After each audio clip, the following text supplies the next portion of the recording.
Yes, the sun rises in the east and sets in the west. But what's going on behind the scenes? What causes day and night?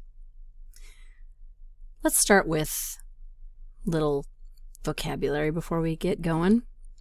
Here's a cartoon picture of the globe, and you'll notice there's some lines on here. So we've got these lines that are going down from one pole to the other, and then we have other lines that go around in more like ladder rungs. So we're looking down on the North Pole, and we see North America, Europe, Russia, and Greenland. So what do these lines represent? What are they called? Here's a picture of Earth from Google Earth, and you'll notice we've got those lines again. So here are the lines. They go from the pole, and they go all the way down to the South Pole, and those are called lines of longitude. There's something called the prime meridian.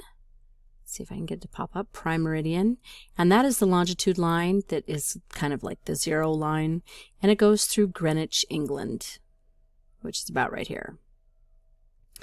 The horizontal lines that are the ladder rungs, if you will, are latitude lines, and we have a couple of special latitude lines. We've got the equator, which is at the fattest part of the globe, or right in the middle. We've got the Tropic of Cancer, the Tropic of Capricorn, and then on the very ends we've got the Antarctic Circle and the Arctic Circle. And that's just going to be a brief review on longitude and latitude. So the longest line of latitude runs around the fattest part of the globe, and it's called the equator. All the other lines of latitude are described in terms of their distances north or south of the equator. The unit of measure is the degree. The farther from the equator, the greater the number of degrees. So 90 degrees from the equator is either the North Pole or the South Pole, because it only goes up to 90. A line of latitude circling the globe halfway up between the North Pole and the equator would be 45 degrees, because it goes from 0 to 90, so half of 90 is 45. Lines of longitude extend from pole to pole. Each line is measured in degrees as well, with the starting line being the one that runs through an English town called Greenwich. That's at 0 degrees longitude, and it's also called the prime meridian. You can go east or west around the planet from there. So, what causes day and night? We say that the Earth rotates around its axis, which is an invisible line that goes from the North Pole to the South Pole through the center of the planet. This axis is tilted at 23.4 degrees, but we're going to discuss that in more detail at another time. As the Earth rotates, one half is facing the sun, while the other half is facing away from the sun. The side that's facing the sun experiences day, shown in this picture on the left. The side facing away from the sun experiences night, which is shown over here on the right. Here's a simulation of the Earth spinning on its axis. Here's the axis right here, this invisible line, and you can see it's got that tilt. If we add where the sun is coming in here, so we can see this half of the globe is lit up, and the other half of the globe is in darkness. So when an object turns in a circle or spins like a top, we call that motion its rotation. The imaginary pole on which the object turns is called the axis. So for Earth, we have that axis through the poles.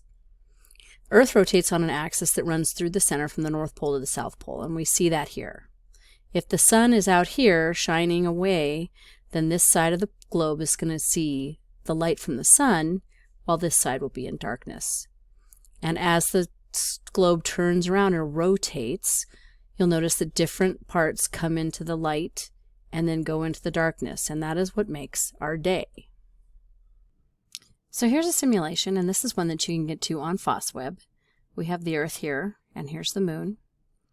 And what I want you to notice is that when we look at the planet, half of it is in light and half of it is in dark. So half of the Earth is always in daylight and half of it is always in darkness. Let's turn the sim on. So you can see as the planet rotates, the sun is going to move across the globe. So you can see that it's rotating counterclockwise. So the sun comes up in the east here, and then it sets in the west on the other side.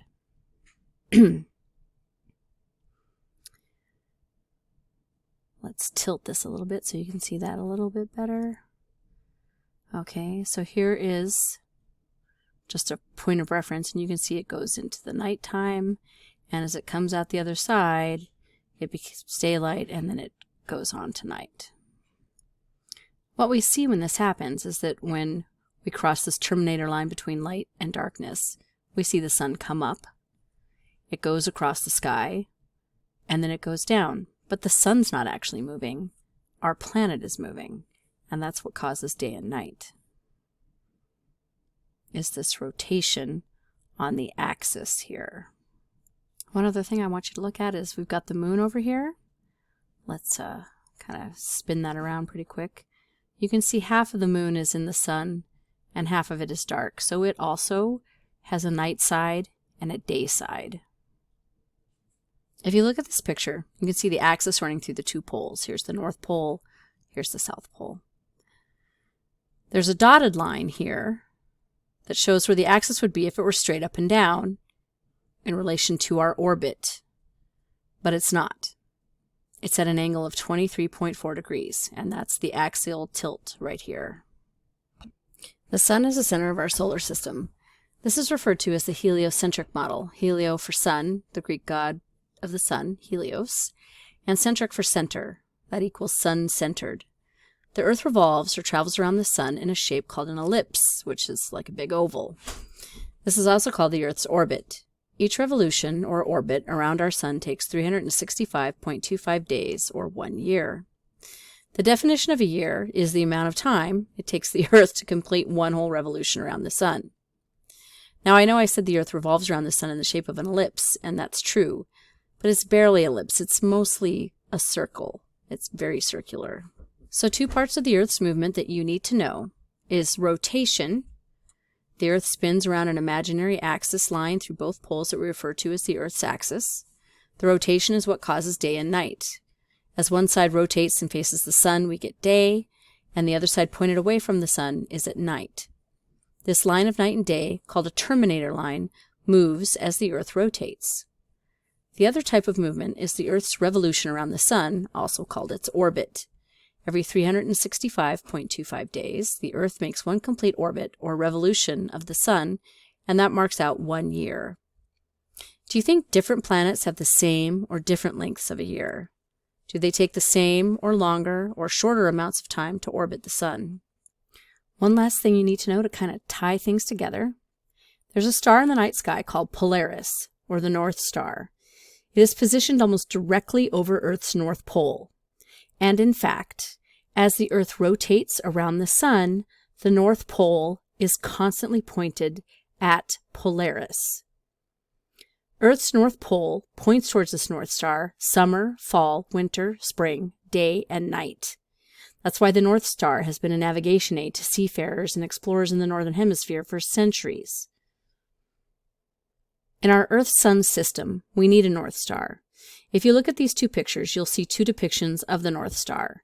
In this picture on the left, we see how to locate it. You've got the Big Dipper here, and you'll find the constellation. The last 2 stars form a direct line, if you follow them up, to Polaris, which is the last star in the handle of the Little Dipper, or Ursa Minor.